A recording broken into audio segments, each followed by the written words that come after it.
Have you ever really thought about what goes on inside the Java virtual machine? Today, we're going to pull back the curtain on its memory management, but we're not going to do it by reading some dry textbook. No. Instead, we are going to follow the entire life story of a single Java object. I mean, come on, it's a line of code every single one of us has written 1,000 times. New object. But what really happens when you do that?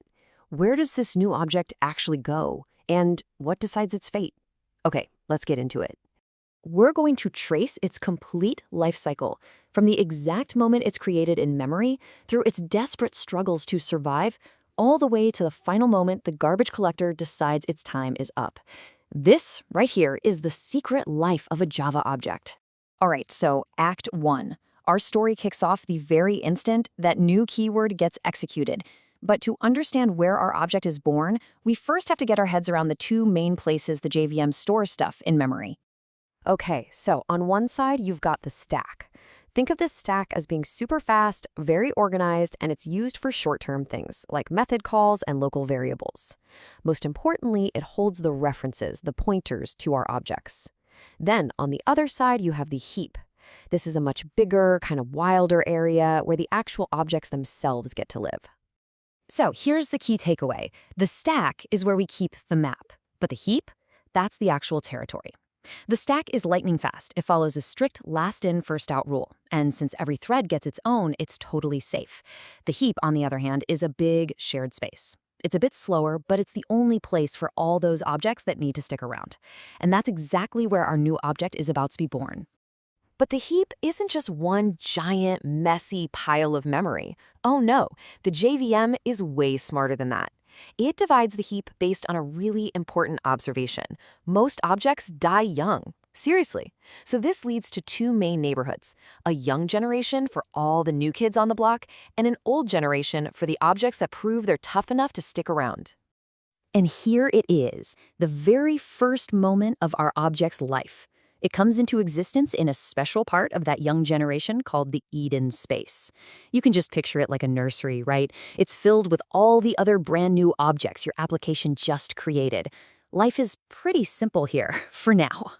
So our object is chilling in the peaceful Eden nursery, but it can't stay there forever. As your application keeps running, it creates more and more objects, and pretty soon Eden starts to get really crowded. And this is what triggers the very first major event in our object's life. That's the trigger right there. The moment the JVM tries to create a new object, but realizes there's no room left in Eden, it hits pause on the application for a split second and kicks off what's called a minor garbage collection, or minor GC. This is just a quick cleanup, and it's focused only on the young generation. Now, this minor GC follows a really simple but super effective two-step dance.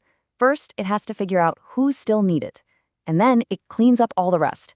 It's basically a version of the classic mark and sweep idea. Let's see how our object holds up.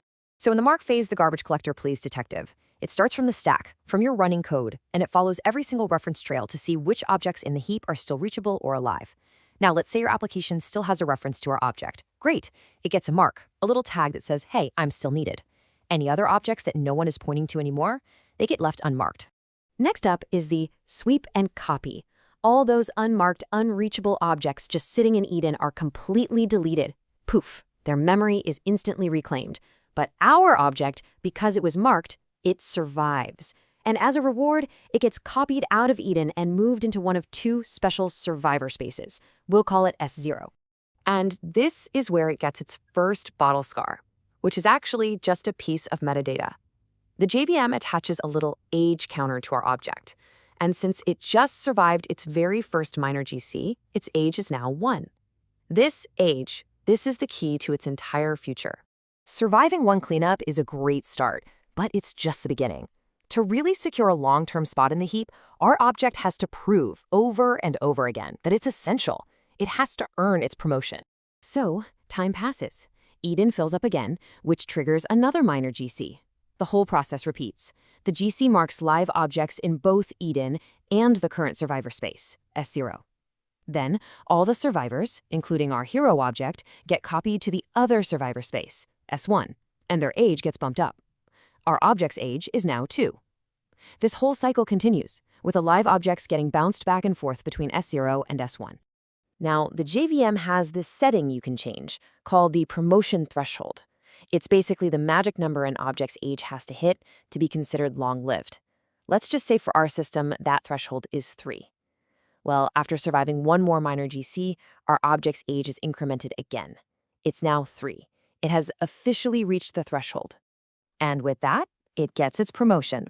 Our battle-hardened little object is moved out of the chaotic, fast-paced young generation and into the much more stable, calm, old generation.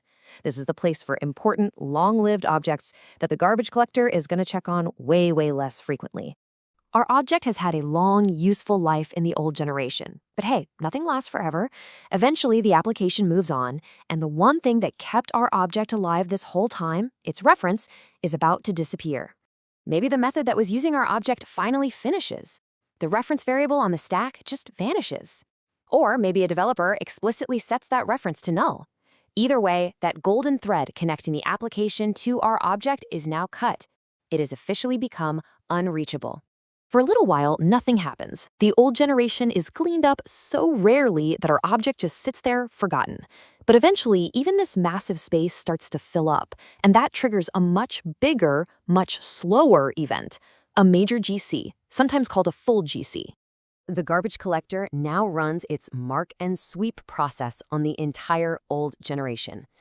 This time, when it checks for our object, it finds 0 incoming references. Nothing points to it. So it's left unmarked. And during the sweep phase, its memory is finally and permanently reclaimed. Our object's life is over. Now, the journey we just followed is kind of the classic model, but the JVM is incredibly sophisticated. It knows that not all applications are the same, so it gives you different types of garbage collectors to choose from, each one with a different goal in mind. It's all about trade-offs, right? Some apps care most about throughput, just getting as much work done as possible. For those, a collector like the parallel GC might be perfect. It might have longer pauses, but it maximizes processing time. On the other hand, something like a user-facing website cares about low latency. It needs short, predictable pauses. For that, you have modern collectors like G1, Shenandoah, or ZGC, which are all designed to minimize those stop-the-world moments. And that brings us to the end of our object story. You see, understanding this whole journey from birth to deletion, it's not just an academic exercise. It actually changes how you think about memory. Knowing that creating tons of short-lived objects is cheap, but creating long-lived ones has a real cost, can help you write much more efficient, better-performing code. So the question is, how will this knowledge change the way you write your code tomorrow?